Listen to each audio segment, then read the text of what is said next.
Este corte faz parte do curso Como Viver Bem, onde eu te ensino a viver melhor através das suas moradias. Gostou? Link na descrição. A gente vai falar de uma coisa bem básica e foi um pedido bastante inusitado e bastante interessante. Eu gostaria que mais pessoas pensassem sobre isso, de como preparar a casa, como deixar um ambiente melhor para os bichinhos, né?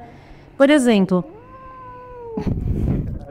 eu acho que ela não está muito confortável aqui, e isso a gente vai falar muito sobre isso, de respeitar um pouco quando eles não estão confortáveis. Pronto, obrigada, Mac. Bom, então o tema de hoje seria como garantir um bom lar para o seu pet. E eu já vou adiantar a vocês que apesar de ser um curso voltado para as pessoas que querem ver móveis, como organizar espaços, feito por um arquiteto, eu não vou falar para vocês comprarem um armário de roupa para o seu cachorro, não vou falar para vocês comprarem um armário para um móvel específico para armazenar a ração. A gente vai falar de bem-estar dos animais. Por que isso? Quando a gente pensa em como garantir um bom lar para o seu pet, eu fico pensando, existe uma casa, um apartamento que é ideal para um pet? Vamos pensar mais em cachorro e em gato. A meu ver, não. E existe um pet ideal que se enquadraria no nosso estilo de vida, numa casa, num apartamento? Também não. Por que isso? Porque os animais, eles são de vida livre, simples assim. Na natureza, eles vivem em vida livre, eles são felizes assim, são saudáveis assim. Aí entra o ser humano, coloca esses animais em cativeiro, domestica. Só que o que significa essa parte do cativeiro? Acaba sendo uma servidão, uma espécie de prisão que o ser humano impõe em cima dos animais. Então, querendo ou não, eu sei que isso vai machucar todo mundo, mas você olha para o seu cão, olha para o seu gato, você pode amar muito eles, eles com certeza te amam, mas a gente está sim mantendo eles em prisão, em cativeiro. Não é o natural deles, não é o ideal para eles e o mais natural. A partir daí, o que a gente vai fazer? Não dá para deixar esses animais domesticados soltarem na natureza também. Eles não vão sobreviver. Depois de tantos anos, séculos, sendo domesticados pelo ser humano, são animais que não conseguem mais sobreviver na natureza, principalmente um que você convive principalmente um que você está criando no seu apartamento, na sua casa há tantos anos. Esses dois bichinhos que vocês viram hoje, o Catu e a Mac, eles jamais sobreviveriam na natureza se a gente soltasse eles na rua, porque eles já são domesticados, eles não sabem mais caçar, eles não sabem mais conviver com a sociedade. E para piorar, a gente mora no meio de São Paulo, numa cidade. Se eu solto eles na rua agora, eu duvido que eles saibam atravessar a rua sozinhos. Eles vão ser atropelados nas primeiras horas.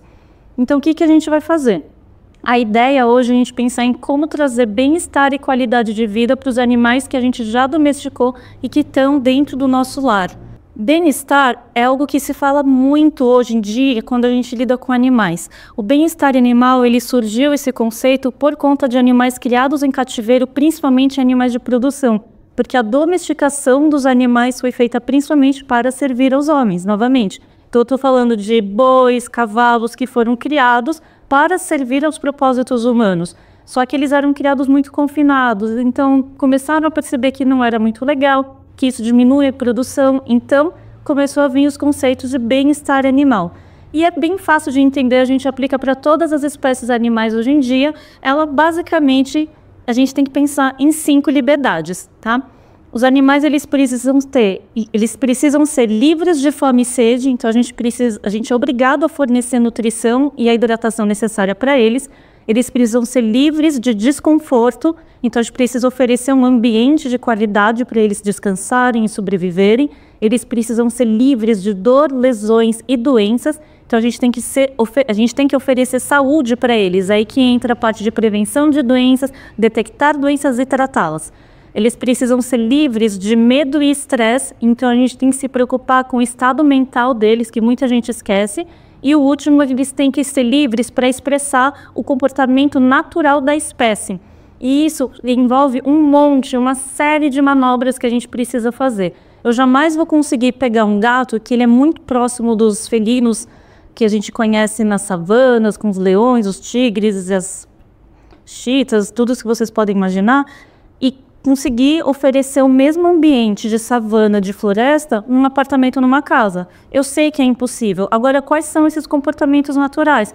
Caça, farejar, cavar, roer, afiar a unha, tudo isso é comportamento natural. E a gente precisa permitir que eles exerçam esse tipo de comportamento. Isso faz parte do bem-estar deles. Quando a gente nega esse tipo de comportamentos animais, eles começam a entrar em estresse extremamente profundo que pode trazer ansiedades e problemas mais graves, inclusive para vocês por tabela. Então, seguindo mais adiante, a gente vai pensar, então não é o ideal. Como eu posso deixar o mais próximo do ideal? Como eu posso deixar o meu lar o mais próximo do ideal para o meu bicho, para ele não sofrer tanto? Já que eu sei que eu não consigo oferecer o certo, vamos deixar o mais próximo possível. A ideia é a gente fazer tudo o que a gente puder ao nosso alcance para fazer o melhor que a gente puder para eles. E para isso, a gente precisa principalmente respeitar a individualidade de cada espécie. Então, um cachorro é diferente de um gato, que é diferente de uma tartaruga, que é diferente de um papagaio. A gente tem que pensar no porte e respeitar que o porte grande, por exemplo, um São Bernardo, ele vai ter uma necessidade, um porte pequenininho, por exemplo, um pincher, ele vai ter outra. A gente tem que pensar nas raças. As diferentes raças têm diferentes necessidades, dependendo do para que ela foi criada, essa raça. Pensar nas diferenças de sexo. Os machos, às vezes, têm necessidades diferentes das fêmeas. Mas pensar em idade. Um filhotinho é muito diferente de cuidar do que um adulto, do que um idoso. E também as necessidades individuais do indivíduo. Um cachorro de 4 anos de porte médio tem umas necessidades diferentes de um outro cachorro de porte médio de 4 anos. Então é preciso entender que eles são diferentes e cada um tem a sua própria personalidade, os seus próprios desejos, os seus próprios limites. O mais importante de tudo vai ser o respeito com as espécies. E aí voltamos àquela pergunta. Então, como escolher o pet ideal para o seu espaço? Vamos supor que o seu sonho é ter um pet, não importa qual. Você montou o seu apartamento, sua casa, que tipo de pet cabe ali? Obviamente, a gente já falou, não existe um pet ideal que vai caber ali. Mas é sempre bom pensar, qual que é o tamanho da sua casa, do seu apartamento? Ele é grande, ele é pequeno? Isso vai interferir no porte do pet? É claro que vai interferir. Mas não significa que isso seja exclusivo. Então, se eu tiver, por exemplo, um apartamento muito pequenininho, mas o meu sonho é ter um Golden, é possível dar uma qualidade de vida para um Golden em um apartamento pequeno? É. Difícil? Vai ser mais difícil, mas é possível. Preferencialmente um apartamento pequeno, a gente vai pensar nas espécies menores, que não precisam de tanta energia, que não foram criadas para gastar tanta energia. Então, a gente pensa mais nessas espécies. Gatos, por exemplo, apesar de serem pequenos, eles precisam de espaço. O apartamento pequeno, muitas vezes, acaba sendo difícil para um gato, porque ele precisa escalar, ele acaba subindo em tudo que vocês podem imaginar dentro da sua casa, e no meio de um estresse, ele começa a destruir a sua casa. E não é um problema do gato, é um problema do espaço que você ofereceu para ele. Então, quando a gente fala de tamanho, porte do animal, pensando no tamanho do seu apartamento, não tem nada a ver com a necessidade de passear. Tem necessidade da espécie, do seu estilo de vida e como você vai conseguir lidar com esse animal na sua vida.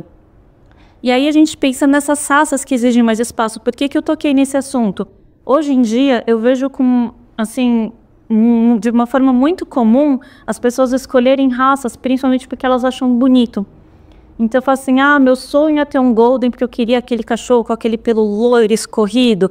Não, meu sonho aqui é ter um Border Collie, porque ele é aquele preto, branco, aquela cara de cachorro esperto.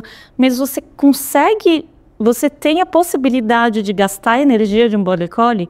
Um Border Collie é uma raça que foi feita para pastoreio. Ele foi feito para correr quilômetros o dia inteiro e mesmo assim não cansar. Não é um passeio de 2 horas, 4 passeios de 2 horas que vão cansar o seu Border Collie. E é por isso que esses cachorros ficam totalmente birutas, ansiosos e cheios de problemas comportamentais. E a maioria deles fica até agressivo por conta disso. Então a gente tem que pensar nas raças, para que elas foram criadas. Não por modismo, mas essa raça tá na moda porque ela é bonitinha, porque é fofinha, porque apareceu na novela, porque apareceu no filme. Eu tô vendo uma crescente de, por exemplo, Shiba Inu, que é uma raça japonesa. Ele é pequenininho, ele tem bastante energia, mas ele não é cachorro de pastoreio igual um Border Collie. Então ele consegue caber num apartamento pequeno. Qual que é o problema do Shiba que as pessoas não pensam? Ele é um cachorro territorialista, e ele geralmente é criado para guarda. Ele não gosta de pessoas passando a mão nele, muito menos de estranhos. Aí o que tem na casa das pessoas? Crianças. O que acontece? Acidentes. Então a gente tem que pensar sim qual raça você está olhando, e não é pela aparência, é sim pelo porte, pelo nível de energia e necessidade fisiológica da raça. E aí a gente vai pensar também, então existe um perfil de pet mais indicado para apartamento pequeno e existe um perfil de pet mais indicado para apartamento grande. Sim e não, como vocês já puderam entender, é muito mais voltado ao seu estilo de vida. Se você é uma pessoa que vai ficar mais na sua, que não costuma receber muita visita, não tem crianças, não tem filhos, não pretende, não tem sobrinhos para vir visitar, você pode ter um cachorro mais territorialista que vai escolher um dono como o seu guardião e vai deixar você fazer tudo. Mas você vai ter que saber que na hora do passear você vai ter que escolher horários mais tranquilos, você vai ter que saber como gastar a energia dele, como suprir as necessidades especiais dele. Se você tem um apartamento grande, uma casa grande com quintal, geralmente fica mais aberto para você escolher o tipo de pet que você quiser. Porém, não significa que um quintal gigantesco o cachorro não precisa ir passear. Eu gosto de lembrar todo mundo que a gente passou por uma pandemia recentemente, né? Então, em 2020, quando todo mundo foi obrigado a ficar preso dentro de casa por 2 semanas, como vocês se sentiram? É horrível, não é? Mesmo vocês podendo fazer tudo, vocês podiam andar, vocês podiam fazer polichinelo, exercício, podia comer, podia pedir iFood, o que vocês quiserem, mas preso dentro de casa. Imagina para um cachorro ficar a vida inteira dentro de um quintal, dentro de um muro. É horrível, para eles é péssimo. O passeio do cachorro, ele não é feito para o cachorro gastar energia. O passeio do cachorro é para o cachorro ver o mundo. Ele vê outras pessoas, vê outros cachorros, cheirar a árvore, cheirar o cantinho. Não necessariamente interagir com outros, mas ele quer ver e cheirar o mundo. Coisas diferentes do que ele vê. Ele não está confinado, preso naquele apartamento, naquela casa. Por isso a importância do estilo de vida para dar uma qualidade de vida para os seus bichos, independente do tamanho da sua casa.